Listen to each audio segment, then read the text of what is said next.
Кыргыз-Өзбек чегарасында каралган, кол коюлган бардык протоколдорду ачыктап, эки өлкөнүн ортосунда келишимдин проектисин даярдап, комитеттен өткүзгөн жатабыз. Ошонун бардыгын ошол коомчулук менен кошо талкуулайлы деген оюбуз бар. Ошол эле мезгилде бир маселе болуп атат.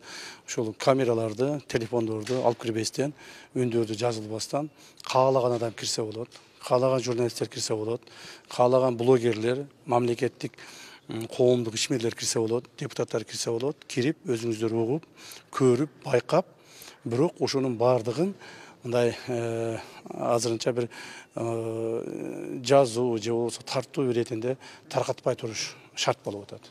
Ошондуктан биз азыр ошол маселени талкуулап чечтик. Барыңыздар, кириңиздер, көрүңүздөр, угуңуздар, бирок ошол эле мезгилде тартууга, жазып алууга азырынча тыюу салынат.